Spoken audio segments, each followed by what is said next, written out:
मेहंदी रंग लाती है सूख जाने के बाद, मोहब्बत की कदर होती है चले जाने के बाद. કારણ કે જે મહાપુરુષો હતા ને ત્યારે એની કદર બહુ ઓછા લોકોએ કરેલી છે.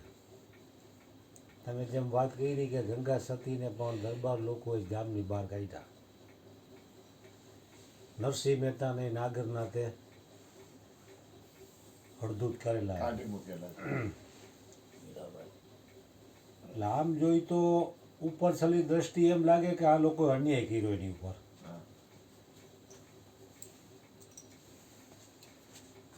તો હકીકતે અન્યાય નથી, આમ જોઈ તો કૃપા જ છે.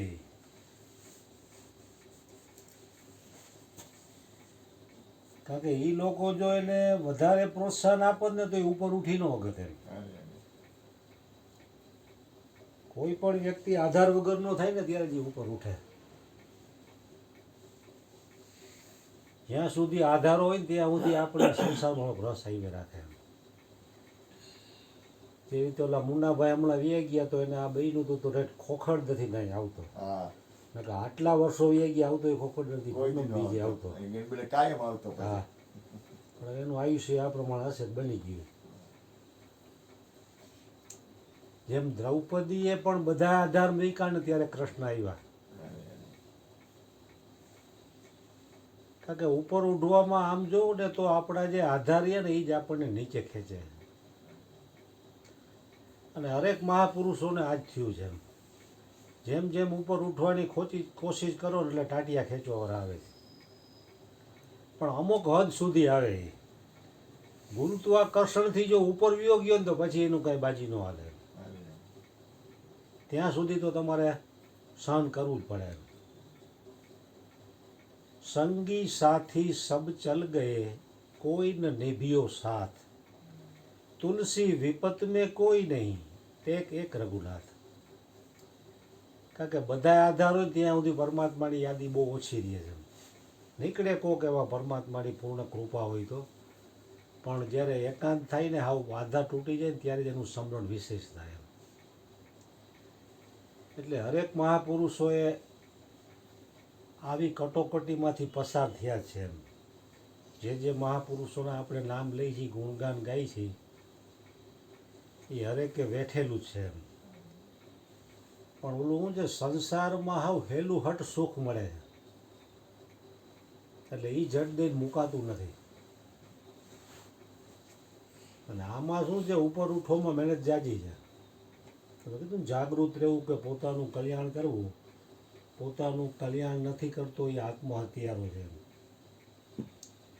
તો પોતાનું કલ્યાણ તો હરેક વ્યક્તિને ખબર જ છે કે મારું કલ્યાણ શેમાં છે. પણ છતાંય વિષયોનું આકર્ષણ એટલું વિશેષ છે કે વ્યક્તિ એ તરફ વધારે ઢળી જાય છે. કારણ કે પોતાના કલ્યાણમાં હરેક વ્યક્તિએ ખુદે જ હાલવું પડે. ગુરુ પણ તમને માર્ગ બતાવી શકે, પણ હાલવું તો પોતે જ પડશે. એમ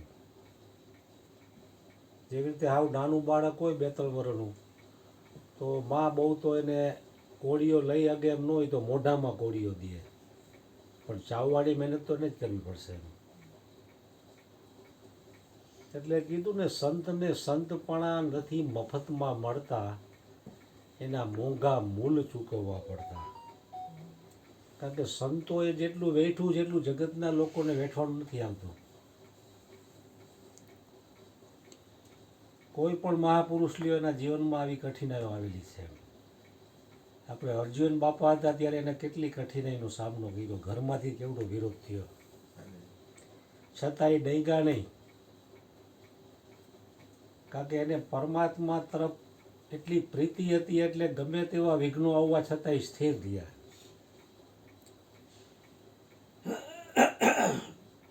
પણ પોતાની સ્થિતિ એટલી ઊંચી વહી ગઈ હોય તો એ સ્થિર રહી શકે.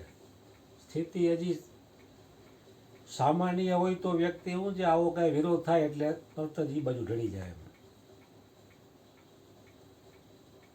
કારણ કે હરેક વ્યક્તિને ખબર છે કે સંસારના નાતા આજ નહીં તો કાલ, કાલ નહીં તો કાળે કરીને તૂટવાના, તૂટવાના, તૂટવાના.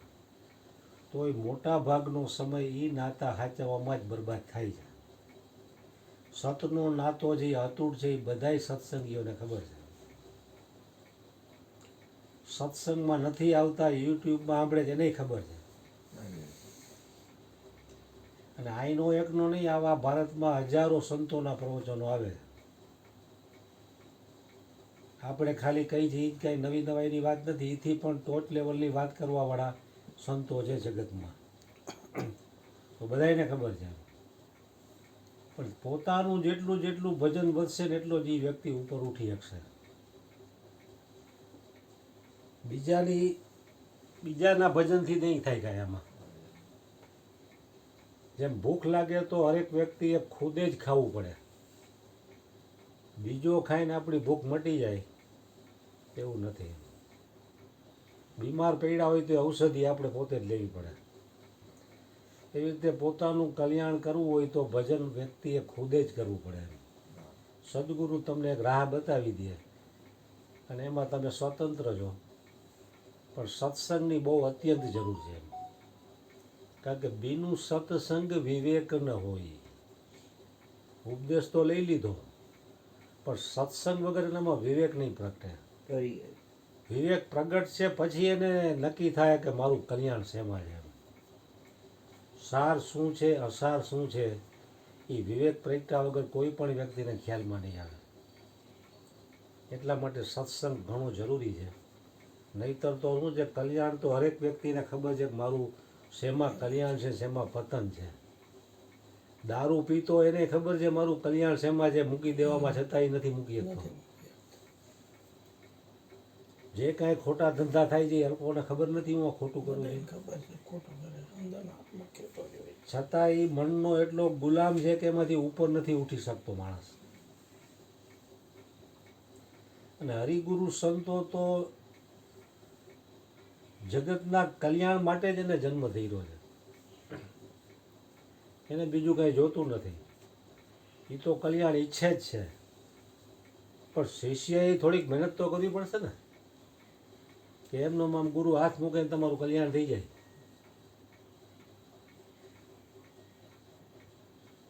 સ્વામી રામસુખદાસે પણ આના ઉપર કીધું,